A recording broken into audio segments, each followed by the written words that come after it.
வணக்கம் தமிழ்நாடு நிகழ்ச்சியின் இந்த பகுதியில் நம்மோடு இணைந்திருக்கிறார் பேராசிரியர் திரு கிளாட்சன் சேவியர் அவர்கள். வணக்கம் சார். வங்கதேசத்தில் நடக்கக்கூடிய இந்த வயலன்ஸ், அதனை தொடர்ந்து பிரதமராக தன்னுடைய பதவியை ராஜினாமா செய்திருக்கிறார் திருமிகு ஷேக் ஹசீனா. இதற்கெல்லாம் அடிப்படையான பிரச்சனையாக என்ன அப்படின்றத நம்ம எப்படி புரிஞ்சுக்கணும்?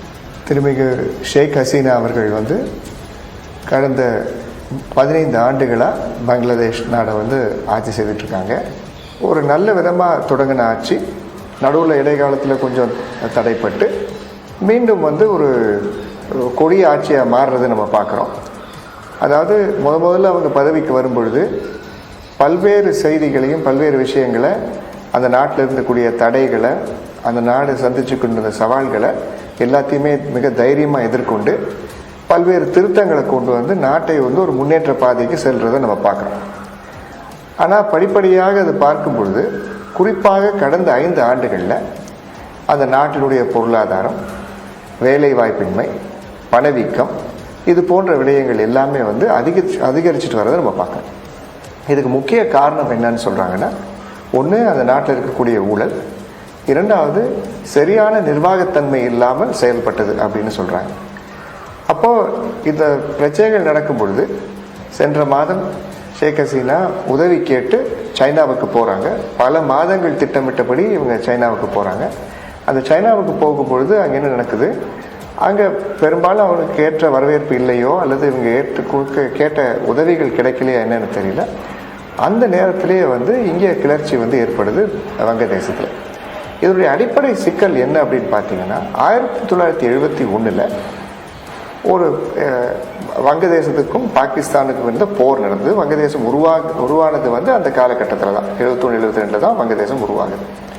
அந்த காலகட்டத்தில் இந்த போரில் உயிர் நீத்தவர்களுக்கு, குறிப்பாக இந்த போரில் உயிர் நீத்தவர்களுடைய பிள்ளைகளுக்கும் சரி, அவர்களுக்கு ஒரு 30% வேலை வாய்ப்புகளில் ஒதுக்கீடு தரணும் அப்படின்னு சொல்லி ஒரு சட்டம் இருக்குது.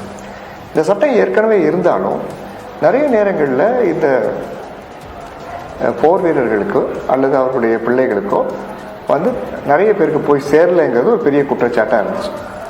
அதை இவங்க புதுப்பிக்கிறாங்க. இதை புதுப்பிக்கும் போது என்ன ஆகுது, போர் வீரர்கள் நிறைய பேர் இறந்து போயிட்டாங்க.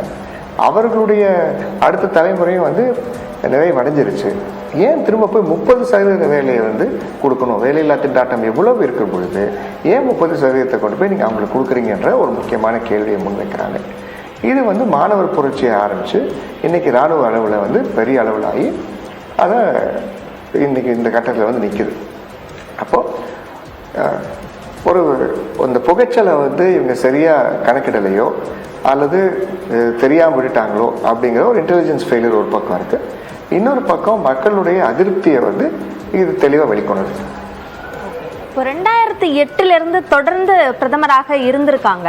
இப்போ இவர்களுக்கு எதிராக இப்போ பொதுவாக நாட்டில் இது மாதிரி பதவியில் இருக்கிறவங்க ராஜினாமா செய்யணும் அப்படின்னா இது போன்ற புரட்சிகள் மூலமாக அது நடத்தப்படும் அப்படின்றத பார்த்துருக்கோம் வரலாறுகளில். இப்போ இராணுவம் அங்கே ஆட்சி அமைக்கிறதுக்கான ஒரு அறிவிப்பையும் வெளியிட்டிருக்காங்க. இதை தற்செயலாக பார்க்கணுமா அல்லது இந்த போராட்டங்கள் மூலமாக இது உருவாக்கப்பட்டிருக்கு அப்படின்னு பார்க்க வேண்டியிருக்கா? அதாவது போராட்டங்கள் மூலமாக தான் இது உருவாக்கப்பட்டிருக்கு, தற்செயலாக நடந்தது அப்படின்னு நம்ம சொல்ல முடியாது. எப்பவுமே எந்த ஒரு அரசாங்கமும் தொடர்ந்து ஆட்சியிலே இருந்துக்கிட்டு இருந்தால் அவங்க அவர்களுக்கு கொடுக்கப்பட்ட அங்கீகாரம்னு நினச்சிக்கிட்டு அவங்க அவர்களுடைய பாதையில் பல்வேறு காரியங்களை செஞ்சுக்கிட்டு போகிறது அப்படின்னு பார்க்குறோம். அவங்களுக்கு ஒரு செக் அண்ட் பேலன்ஸ் கிடையாது. எந்த இடத்துல நிறுத்துறது, எந்த இடத்துல தொடர்ந்து போகிறது அப்படிங்கிறது அந்த செக் அண்ட் பேலன்ஸ் இல்லாமல் இருக்குது. அப்போ இந்த செக் அண்ட் பேலன்ஸ் இல்லாமல் இருக்கிறதுனால என்ன நடக்குதுன்னா, இவர்களுடைய கொள்கைகளை மற்றவர்களுடைய கருத்துக்களை மனசில் கொள்ளாமல் எடுத்துகிட்டு போகும்போது பிரச்சனையாக இருக்குது. அப்போ இந்த புரட்சி அப்படிங்கிறது ஒரு உருவாக்கப்பட்ட புரட்சின்னு சொல்கிறத விட தானே உருவான புரட்சி, அதிருப்தியை வெளியே கொண்டு வந்த புரட்சி. அது மட்டும் இல்லாமல் இவர்கள் எதிர்கட்சிகள் கடந்த 5 ஆண்டுகளாக இவங்களுடைய செயல்பாடுகளை பார்த்தீங்கன்னா இவங்களுடைய எதிர்கட்சிகள் மேலே கடுமையாக இருந்திருக்கிறாங்க. அது மட்டும் இல்லாமல் மாணவர்கள் மேலேயும் கடுமையாக நடந்திருக்கிறாங்க. இந்த மாதிரி கடுமையான விடயங்கள் எல்லாம் எதை கொண்டு போய் விடணும்னா ஒரு சமூக அதிருப்தியில் கொண்டு போய் விட்டுருக்கு. அதான் இன்னைக்கு இந்த மாதிரி வெடிச்சு வந்திருக்கிறதுக்கான காரணம். திருமிகு ஷேக் ஹசீனாவுக்கு இந்தியாவில் அடைக்கலம் கொடுக்கப்பட்டாலும் இந்தியா இந்த வங்காளதேச பிரச்சனையில என்ன நிலைப்பாட்டில் இருக்கு அப்படின்றது வெளிப்படுத்தப்படாமலே இருக்கு. இதை எப்படி புரிஞ்சுக்க வேண்டியது? அதாவது இந்தியாவினுடைய நிலை வெளிப்பட வேண்டியது ஒரு புதிய விஷயம் கிடையாது. ஒரு பக்கத்து நாடான வங்கதேசம் உருவாக காரணமாக இருந்த நாடு இந்தியா. இந்த ஒரு சூழ்நிலையில் இது வங்கதேசம் சந்திக்கக்கூடிய இந்த மிகப்பெரிய சவாலை வந்து இந்தியா வந்து நல்ல பாசிட்டிவாக தான் எதிர்கொள்ளும் அப்படிங்கிற மாதிரி தான் பார்க்குறோம். முதலாவது வந்து பாதுகாப்பு. எந்த ஒரு தலைவர் வந்து அங்கேருந்து புகலிடம் கேட்டாலும் உடனடியாக பாதுகாப்பு கொடுக்க வேண்டியது இந்தியாவுடைய பொறுப்பும் கடமையுமா இருக்குது. அந்த கடமையும் பொறுப்பையும் இந்தியா சரிவர செஞ்சுருக்கு. அடுத்த கட்ட நடவடிக்கைகள் அங்கே என்ன நடக்குதுன்றதை பொறுத்து தான் நம்ம பார்க்க வேண்டியிருக்கு. இப்போ அவங்க ஒரு குறுகிய கால அடைக்கலம் தான் கோரியிருக்காங்க இங்கே. அதுக்கப்புறம் அவங்க யூகே போகிற மாதிரி பேசிக்கிறாங்க. இந்தியாவில் அவங்க இருக்கும்போது அவங்களுடைய மகள் வந்து இந்தியாவில் WHO நிறுவனத்தில் வேலை செய்கிறாங்க. அதனுடைய தலைவியாக இருக்கிறாங்க. அவங்களுடைய சந்திப்பு ஏற்படலாம். அது தொடர்ந்து மற்ற நடவடிக்கைகள் இருக்கலாம். இப்போ இந்தியா அப்படின்னும் போது ஏற்கனவே வந்து நம்ம கேபினட் மீட்டிங் நடந்திருக்கு. இதை பற்றி இதுக்காகவே இந்த மாதிரி இந்த அசாதாரண காலங்களுக்காக ஒரு கேபினட் மீட்டிங் வந்து தனியாக போட்டிருக்காங்க. அதை தொடர்ந்து வந்து ஜெய்சங்கர் மற்றும் ராகுல் காந்தி 2 பேருமே அதை இணைஞ்சு பேசியிருக்காங்க. இதை தொடர்ந்து இந்தியா கூர்ந்து கவனிச்சுக்கிட்டு இருக்குது. உடனே ஒரு ஸ்டேட்மெண்ட் வரணும் அப்படிங்கிறது எதிர்பார்க்க முடியாது. ஆனால் என்ன நடக்கும் அப்படின்னா, இந்தியா ஒரு மக்களாட்சி சார்ந்த நாடாக இருக்கிறதுனால எந்த ஒரு நாட்டிலையும் மக்களாட்சி தொடர்ந்து நீடிக்கிறதுக்கான வழிவகைகளை செய்வது தான் இந்தியாவுடைய முக்கியமான கடமையாக இருக்கும். ரொம்ப முக்கியமாக இந்தியா ஷேக் ஹசீனா கூட நல்ல நட்புறவில் இருந்தது. அவங்க கூட நட்புறவில் இருக்கிறதும் வங்காளதேசத்து கூட ஒரு நட்புறவில் இருக்கிறதும் இந்தியாவுக்கு ரொம்ப முக்கியமானதாக இருந்திருக்கு. ஏன்னா பாதுகாப்பு தொடர்பான ஒரு விஷயமாகவும் இது பார்க்கப்படுது. ஸோ இதற்கு பிறகு வேறு யார் தேர்ந்தெடுக்கப்பட்டாலும் இந்தியா கூட நல்லுறவில் இருக்கணும் அப்படின்னு நினைப்பாங்களா? அதாவது 3 பக்கங்கள் இந்தியாவால் சூழப்பட்ட ஒரு நாடு வங்கதேசம். அப்போ இந்த 3 பக்கங்களிலுமே வந்து இந்தியா ஒரு பெரிய பேராதிக்கம் செய்யக்கூடிய இடம். அது மட்டும் இல்லாமல் கிட்டத்தட்ட 4000 கிலோமீட்டர் கிட்ட இந்தியாவுக்கும் வங்கதேசத்துக்கும் எல்லைகள் இருக்கு. அப்போ இப்படி இருக்கும் பொழுது கண்டிப்பாக பக்கத்து நாட்டோட ஒரு உறவை பேணி காப்பதுங்கிறது ரொம்ப முக்கியம். இது பல்வேறு சவால்கள் இருந்தாலும் சரி, வங்கதேசத்துலேருந்து இந்தியாவுக்கு நிறைய மக்கள் வரப்போக இருக்கிறாங்க, இந்தியாவிலேருந்து மக்கள் வரப்போக இருக்கிறாங்க. அது மாதிரி ஒரு போக்குவரத்து அதிகமாக இருக்கும் பொழுதும் இந்தியாவுக்கு ஏன் ட்ரெயின் வழியாகவே போகக்கூடிய நாடு வங்கதேசம். இந்தியாவிலேருந்து ட்ரெயினில் போகலாம், ட்ரெயினில் வரலாம், விமானங்கள் இருக்குது, மற்றபடி படகு மூலமாகவும் போயிட்டு வந்துட்டு மக்கள் இருக்கிறாங்க. இப்படி ஒரு சூழ்நிலை இருக்கக்கூடிய ஒரு நேரத்தில் கண்டிப்பாக யார் தலைமை பொறுப்பில் இருந்தாலும் இந்தியாவினுடைய உதவியும் தயவும் அவர்களுக்கும் தேவை. அது மட்டும் இல்லாமல் இந்தியாவுக்கும் அவர்களுடைய உதவிகள் தேவைப்படுது. அப்போ வந்து ஒரு கொடுத்தல் வாங்கல் அப்படிங்கிறது தொடர்ந்து இருந்துட்டு தான் இருக்கும். அப்போ இதுக்கான உறவு மேம்பாடு இருந்தே தீரணும். இல்லாட்டி அதுக்கான 2 பேருக்குமே வந்து ஒரு நட்டமாகக்கூடிய விஷயமா தான் இருக்குமே தவிர, இவங்க 2 பேருமே ஒன்றா இருக்கணும், தொடர்ந்து ஒன்றா வளரணும் அப்படின்னா ஒரு முக்கியமான காரியம் வந்து உறவை வளர்ப்பது. வங்காளதேசத்தில் மிலிட்ரி அண்டர்டேக் பண்ணியிருக்காங்க. இதற்கு பிறகு என்ன நடக்கும் சார்? அங்கே வங்காளதேசத்தில் தேர்தல் நடக்குமா? அது எந்த அடிப்படையில் நடக்கும் என்பதற்கான ஒரு தெளிவும் தேவைப்படுது. ஒரு முக்கியமான தருணத்தில் நம்ம இருக்கோம். உடனடியாக என்ன நடக்கும் அப்படின்னு சொல்லி தெளிவாக நம்ம உடனே சொல்ல முடியாட்டியும் ஒரு சில விஷயங்களை நம்ம சொல்லலாம். ஒன்று வந்து இதுக்கு முன்னாடி அதிபராக இருந்தக்கூடிய காலிதா ஜியா, அவங்க வந்து இப்போ சிறையில் இருக்காங்க. அவங்க வந்து கட்டாயமாக வந்து சிறையிலேருந்து விடுதலை செய்யப்படக்கூடிய முதல் வாய்ப்புகள் இருக்குது. அது வந்து நடக்கும். அடுத்தது வந்து பார்த்திங்கன்னா, அங்கே இருக்கக்கூடிய ஒரு சில இராணுவ தளபதிகள் மற்றும் தலைவர்கள் ஏற்கனவே இருக்காங்க. அவர்கள் வந்து ஒரு இடைக்கால அரசை வந்து உருவாக்குறதுக்கான அதிக வாய்ப்புகள் இருக்குது. அது நடக்கும். அடுத்தது இந்த புரட்சியாளர்கள் கிளர்ச்சியாளர்கள்னு சொல்கிறாங்க பார்த்தீங்களா, இவங்க நடந்துக்கிட்ட விஷயங்களை கொஞ்சம் ஒரு மாதிரி அமைதிப்படுத்த வேண்டிய ஒரு சூழ்நிலை இருக்குது. அதை அமைதிப்படுத்தணும். அந்த அமைதிக்கான வேலைகளும் நடந்துக்கிட்டு இருக்கு.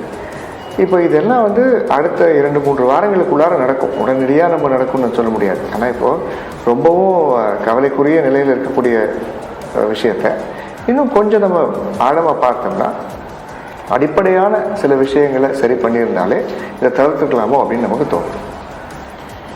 இந்த போராட்டங்கள்லாம் உருவாக்கப்பட்டிருக்கும் தான் அப்படின்னு இந்த நேர்காணல்லே நீங்கள் தெரிவிச்சிருந்தீங்க.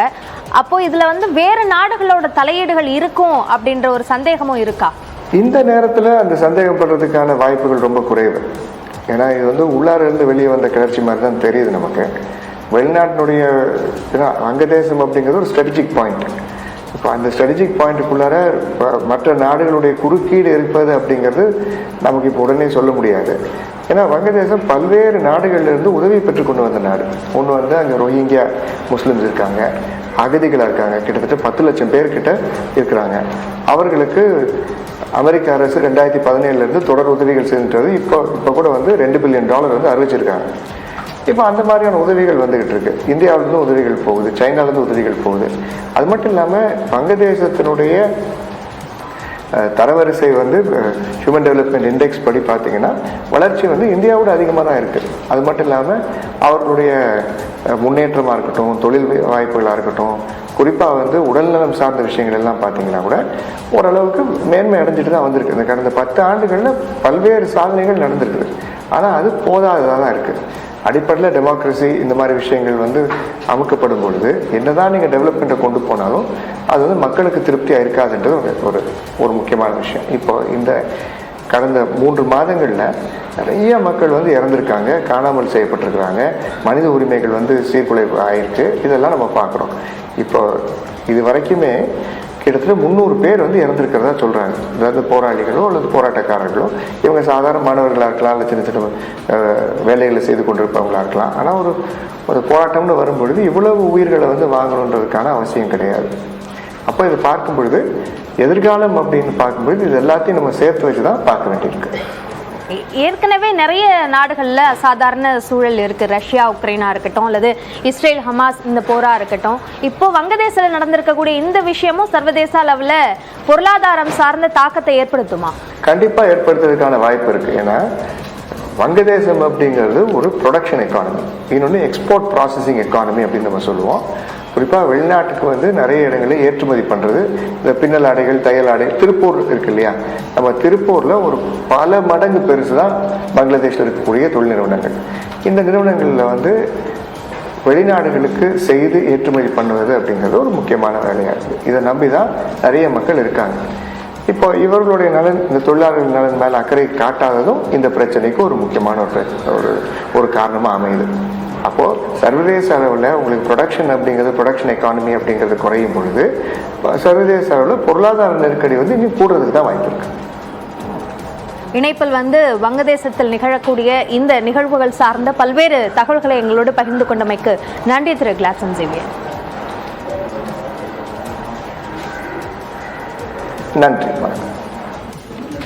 பல்வேறு